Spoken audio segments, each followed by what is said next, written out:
नमस्कार, मैं हूं आपका दोस्त डॉक्टर दलवीर सिंह। बात करेंगे एचपीएससी की और एचपीएससी में करप्शन की। देखिए, एचपीएससी क्या है? हरियाणा पब्लिक सर्विस कमीशन, और ये टॉप क्लास की जो जॉब होती है हरियाणा के अंदर, उनकी रिक्रूटमेंट करती है एचपीएससी। इसके अंदर कैटेगरी ए, कैटेगरी बी, जिसको हम क्लास 1 या क्लास 2 ऑफिसर भी कहते हैं, वो सारी की सारी रिक्रूटमेंट एचपीएससी के द्वारा होती हैं। चाहे आप बात करें एचसीएस की, जिसको हरियाणा सिविल सर्विसेज कहते हैं, जिसमें एसडीएम, डीएसपी इत्यादि आते हैं, तहसीलदार वगैरह सब इसी के अंदर आते हैं। इसी के साथ में बी कैटेगरी की जो जॉब है असिस्टेंट प्रोफेसर की हो, और हालांकि यदि डॉक्टर की बात करें जो मेडिकल के अंदर हैं, वो ए क्लास के अंदर हैं, ए कैटेगरी के अंदर हैं। इसके साथ में यदि स्कूल कैडर की बात करें, जो गजटेड ऑफिसर हैं, स्कूल कैडर लेक्चरर जिनको कहते हैं, वो एचपीएससी रिक्रूट करती है। तो एचपीएससी एक बहुत बड़ी संस्था है जो टॉप क्लास की जॉब देती है किसी भी स्टेट के अंदर। जैसे पंजाब की बात करें तो Punjab public service commission PPSC है। इसी प्रकार राजस्थान की बात करेंगे तो आरपीएससी है। तो अलग अलग स्टेट के अंदर एक अलग अलग कमीशन होता है, और उस कमीशन की जो टॉप क्लास की जो भर्ती करता है वो एक अलग होता है। जो सी और डी कैटेगरी की भर्ती करता है वो एक अलग कमीशन होता है। जैसे हरियाणा के अंदर है हरियाणा स्टाफ सिलेक्शन कमीशन। परंतु हमेशा याद रखिएगा कि पब्लिक एक मिरर की तरह काम करती है, एक शीशे की तरह काम करती है। और पब्लिक से ना बहुत बार ये सुनने में आता था कि हरियाणा पब्लिक सर्विस कमीशन के अंदर कुछ ना कुछ तो जरूर है, यानी कि वो भ्रष्टाचार के बारे में कहते थे कि करप्शन होता है। परंतु हम भी नहीं मानते थे और मैं भी नहीं मानता था, और बहुत सारे मेरे जैसे ऐसे भी दोस्त होंगे जो इस बात को नहीं एक्सेप्ट करते थे। परंतु जब परत दर परत कुछ ना कुछ खुल के सामने आता है, अभी डिप्टी सेक्रेटरी की बात करें जो अनिल नागर जी हैं, उनकी जिस प्रकार से सामने आई कि वो रिश्वत लेते रंगे हाथों पकड़े गए हैं, तो ये कहीं ना कहीं दिखाई देता है कि HPSC Haryana public service commission दूध की धुली हुई तो नहीं है। अब एक थोड़ी सी बात समझिए ना कि जैसे हरियाणा पब्लिक सर्विस कमीशन है, चाहे आरपीएससी है, राजस्थान पब्लिक सर्विस कमीशन है, पीपीएससी है, इन सब के अंदर मेंबर होते हैं और एक चेयरमैन होता है जो हमेशा डिसीजन लेते हैं कि किस प्रकार से भर्ती होगी। ये मेंबर 6 साल के लिए होते हैं और इनको कोई भी सरकार आ जाए इनको हटा नहीं पाती है, क्योंकि इनका एक संवैधानिक दर्जा है। तो ये 6 साल के लिए रिक्रूटमेंट होते हैं, उसके बाद वो रिटायर हो जाते हैं, तो दूसरे मेंबर यहाँ पे इनको रिप्लेस कर देते हैं। तो इसी प्रकार चलता रहता है। एक सरकार चली जाती है, वो अपने बंदों को नॉमिनेट कर देती है, फिर दूसरी सरकार आती है, उनको हटाने की बजाय वेट करती है कि वो कब हटेंगे, और फिर वो दूसरे रिक्रूट होते हैं और फिर अपने अपने फेवर के बंदों को, यानी अपने अपने फेवर के ऑफिसर को लगाती है। हर गवर्नमेंट इसके बारे में तो सब जानते हैं। देखिए, हमेशा ही आप इस बात को याद रखिएगा कि ये बहुत बार सुनने में आया कि पॉलिटिकल इंटरफेरेंस कहीं ना कहीं होता है, परंतु जो ज़्यादातर सुनने में आता था वो इसी प्रकार का होता था कि पहले आपको रिटन टेस्ट पास करना पड़ेगा और इंटरव्यू के जो 10, 12 या 15 मार्क्स या 20 नंबर हैं जो भी, उनके अंदर कहीं ना कहीं जो मेंबर होते हैं एचपीएससी की, वो थोड़ा बहुत ऊपर नीचे कर देते हैं, ऐसा सुनने में आता था, और उसको कहते थे कि पॉलिटिकल इंटरफेरेंस। परंतु ये जो करप्शन है ये एक अलग ही लेवल का देखने को मिला कि आपका पेपर भी पास हो रहा है, आपका इंटरव्यू भी हो रहा है, सारे काम हो रहे हैं। तो ये एक बहुत ही बड़े लेवल का करप्शन सामने आया है। और यदि इसी प्रकार का बहुत सारी भर्तियों में ऐसा ही होता रहा होगा तो कितने सारे हमारे दोस्त ऐसे हैं जिनका नुकसान हुआ होगा। पहली बात तो आपको यही समझना होगा कि कट थ्रोट कंपटीशन है। कट थ्रोट का मतलब ये है कि गला काट स्पर्धा, मतलब इतना ज़्यादा हाई कंपटीशन है कि आपको दिन रात पढ़ना पड़ता है। इवन बहुत सारे स्टूडेंट्स, बहुत सारे कैंडिडेट्स तो ऐसे हैं कि अपने खाते समय, नहाते समय, इवन कपबोर्ड वगैरह के सामने भी बहुत सारे उन्होंने ऐसे आर्टिकल चिपकाए हुए होते हैं ताकि वो रिमाइंड करते रहे, समय समय पर देखते रहें। इसी के साथ में आप हमेशा ये भी याद रखिएगा, चाहे बात हरियाणा की हो, फिर पंजाब की हो, चाहे राजस्थान की हो, इन सब के अंदर, खासकर हरियाणा और पंजाब के अंदर तो बहुत बार सवाल उठते हैं कमीशन के ऊपर, चाहे वो सी और डी कैटेगरी, जैसे जिसको हरियाणा स्टाफ सिलेक्शन कमीशन कहते हैं, इसी प्रकार पंजाब के अंदर पीएसएससी है। तो ये बड़े ही टारगेट होते हैं, सॉफ्ट टारगेट होते हैं, और हमेशा ही करप्शन का दोष लगता है कि इनके अंदर बहुत बड़ा भ्रष्टाचार होता है। और अब जिस प्रकार से हरियाणा के अंदर ये समझ में आ रहा है, तो ये तो एक और बहुत बुरी तस्वीर हमारे सामने आ रही है। और जो आउट ऑफ स्टेट के कुछ सारे कैंडिडेट हमेशा ये कहते थे कि जैसे एचपीएससी सिलेक्शन नहीं करती है उसी प्रकार से पीपीएससी सिलेक्शन नहीं करती है बाहर के लोगों का, तो ये हमारे सामने ना अब खुल के आ रही है बात कि ऐसा करप्शन इस प्रकार का चल रहा है। तो बाहर और भीतर की बात नहीं है कि जिसकी जहाँ एडजस्टमेंट है, जहाँ सेटिंग है, बस वही भर्ती हो रही है। यदि दोस्तों करप्शन की बात करें ना, मान के चलिए कि कोई भी कैंडिडेट, कोई भी ऑफिसर है, यानी कि एचसीएस ऑफिसर की हम बात करें, चाहे वो एसडीएम लेवल का है, सीटीएम है, तहसीलदार है या फिर डीएसपी है, यदि वो पैसे देके भर्ती हो जाता है तो हमेशा इस बात को याद रखिएगा कि वो अपने पैसे पूरे करना चाहेगा, क्योंकि उसने रिश्वत दी है, आगे रिश्वत लेके ही वो पूरे करना चाहेगा। और ये रिश्वत का जो एक सिस्टम है ये भी कंटिन्यू हो जाता है, आगे से आगे चलता रहता है, फिर इसका कोई भी तोड़ नहीं है।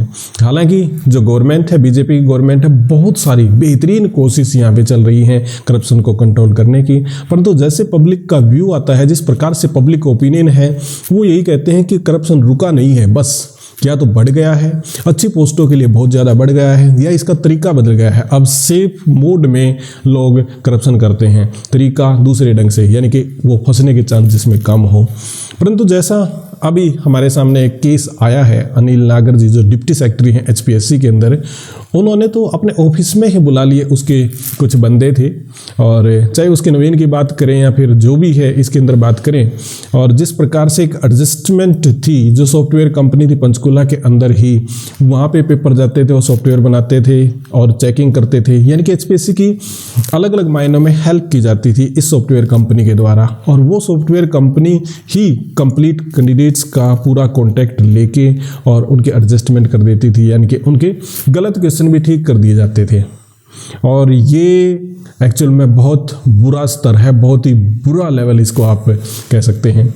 परंतु करप्शन मेरे हिसाब से तो बिल्कुल ख़त्म होना चाहिए, और सब ये चाहेंगे कि करप्शन ख़त्म होना चाहिए, नहीं तो फिर पैसे वाले हैं वही लोग जाते रहेंगे आगे से आगे, आगे से आगे, और फिर वो एक करप्शन की लीड भी चलती रहेगी, वो ऑफिसर बनेंगे, फिर दोबारा से वो पैसे लेंगे।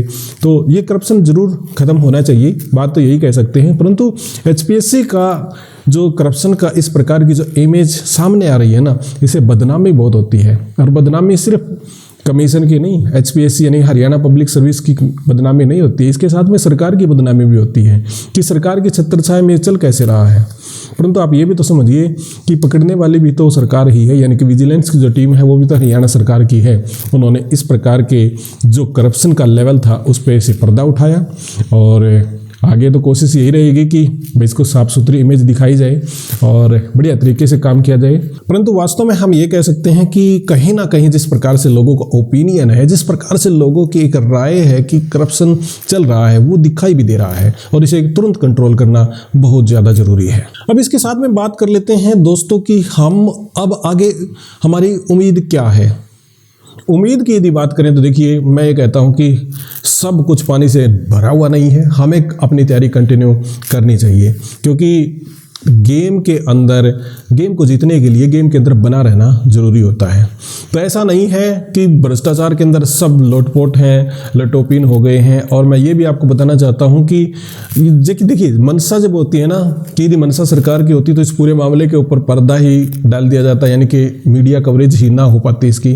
परंतु कहीं ना कहीं सरकार भी इसको एक्सपोज करना चाहती थी, गवर्नमेंट भी इसको एक्सपोज करना चाहती थी, ताकि लोग इससे अवेयर हों और लोगों को भी पता चले कि इस प्रकार से यदि आप पैसा दोगे तो उसका नुकसान भी हो सकता है, वो मारे भी जा सकते हैं। हर बार ज़रूरी नहीं कि आपका फाइनल सिलेक्शन हो जाए।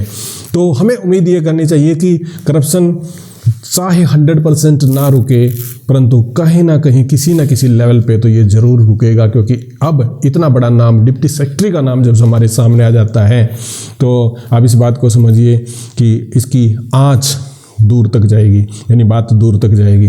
तो किसी न किसी हद तक, बहुत हद तक इसे कंट्रोल किया जाएगा, क्योंकि दूसरे जो लोग होंगे वो भी अब करप्शन करते हुए जरूर डरेंगे कि इस प्रकार से डिप्टी सेक्रेटरी को यदि पकड़ा जा सकता है तो क्लरिकल स्टाफ या फिर बाकी की तो क्या औकात इसके अंदर रह जाती है। तो मैं उम्मीद की बात कर रहा हूँ, हमें उम्मीद बिल्कुल नहीं छोड़नी है। ऐसी बात नहीं है कि सब कुछ करप्शन से हो रहा है, करप्शन थोड़ा बहुत हमेशा ही चलता रहा है, चाहे किसी की भी गवर्नमेंट हुई, और स्टार्टिंग से ही चलता रहा है। और 5-10% इसमें कह सकते हैं कि करप्शन होता रहा है और होता रहेगा। इसे कंट्रोल करना लगभग नामुमकिन सा हो जाता है। किसी न किसी लेवल पे कोई ना कोई तरीका लोग ढूंढ ही लेते हैं। हम एक कदम चलते हैं तो जो फ्रॉड करने वाले लोग होते हैं वो शायद 10 कदम चलने की कोशिश करते हैं। एक से एक इंस्ट्रूमेंट और इंटेलिजेंस लेवल आ गया है और वो पब्लिक तक पहुंच गया है। सोशल मीडिया ने इसको इतना एक्सपोज कर दिया है कि अब वो हर लेवल पे आपको नए नए तरीके देखने को मिल जाते हैं, परंतु हमें उम्मीद जरूर रखनी होगी। हम 90% तो उम्मीद रख ही सकते हैं। जैसे मैं आपको बता रहा हूँ 5-7% या 10% तक यदि करप्शन होता भी है तो 90% फेल हो जाए तो बहुत बड़ी बात होती है। और जैसा सरकार से हम उम्मीद करते हैं और बीजेपी सरकार इस पर थोड़ा सा ध्यान भी अच्छा देती है, तो करप्शन कोशिश जरूर करती है करप्शन को कंट्रोल करने की, चाहे वो कम हो रहा है, ज़्यादा हो रहा है, तरीका बदल गया, ये एक अलग बात है। तो हमें उम्मीद रखनी चाहिए कि 90% तो हम उम्मीद रख ही सकते हैं कि आने वाली जो भर्ती होंगी उनमें HPSC करप्शन को कंट्रोल करेगी। तो जो हमारे दोस्त उम्मीद की बात कर रहे हैं या फिर इस प्रकार की आशा लगा के बैठे हैं कि हमारा तो सिलेक्शन नहीं होगा, ऐसा कुछ भी नहीं है। आपको तैयारी करनी चाहिए और फिर सिलेक्शन भी बहुत होते हैं।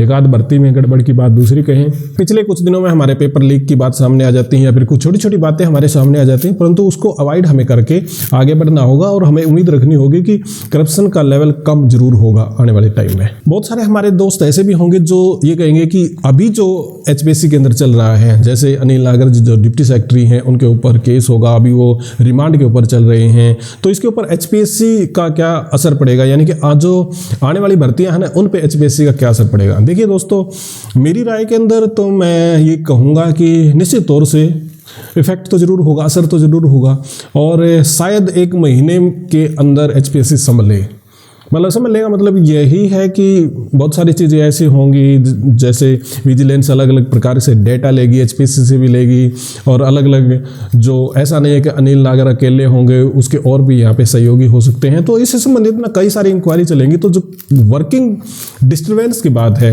वो जरूर होगा। तो उम्मीद यही है कि ये शायद विद इन मंथ इस पर कंट्रोल हो जाए और ये एक सिस्टम कंट्रोल में जब आ जाएगा तो फिर नॉर्मल रूटीन चलेगा। तो बहुत सारे हमारे दोस्त अगली भर्तियों का इंतजार कर रहे हैं। जैसे अभी आपको पता ही है कि HCS का जो मेन की परीक्षा है वो टाल दी गई है। इसी के साथ में असिस्टेंट प्रोफेसर कॉलेज कैडर की भर्ती के बारे में बहुत सारे हमारे दोस्त ऐसे हैं जो वेट कर रहे हैं, तो निश्चित तौर से उनकी भर्ती पे भी असर पड़ेगा, परंतु ऐसा नहीं कि ये असर कोई सालों तक चलेगा। ये विद इन मंथ शायद मुझे लगता है कि कंट्रोल में आ जाएगा। उसके बाद में नॉर्मल रूटीन HPSC का चलेगा और उसके बाद सारी की सारी भर्तियां, जो अगली भर्तियां वो कंटिन्यू रहेंगी। जो है वो अगली भर्ती निकलने की उम्मीद हो या फिर एग्जामिनेशन की उम्मीद हो कि बहुत सारी भर्तियां ऐसी हैं ना जो कंटिन्यू हैं, उनके पेपर होने हैं, वो भी आगे कंटिन्यू चलते रहेंगे। तो दोस्तों ये थी मेरी राय HPSC से रिलेटेड, उसके करप्शन से रिलेटेड। मैं लास्ट में एक बात फिर आपको कहूँगा कि हमें उम्मीद नहीं हारनी चाहिए, हमें अपनी प्रॉपर तैयारी करनी चाहिए। आगे ऊपर वाला भगवान रुखाला है, आप उसको कह सकते हैं, वही केयर करेगा, क्योंकि बहुत सारी ऐसी चीज़ें हैं जो हमारे हाथ में बिल्कुल भी नहीं है। जितना हमारे हाथ में है वो हम कर सकते हैं, हम तैयारी कर सकते हैं, अच्छे लेवल की तैयारी कर सकते हैं, हम पेपर में बढ़िया ढंग से अपीयर होंगे, अच्छे मार्क्स लेके आएंगे। बाकी सब भगवान के ऊपर छोड़ देते हैं कि क्या करेगा, सबका भला करेगा और अच्छा करेगा। बहुत बहुत आपका धन्यवाद।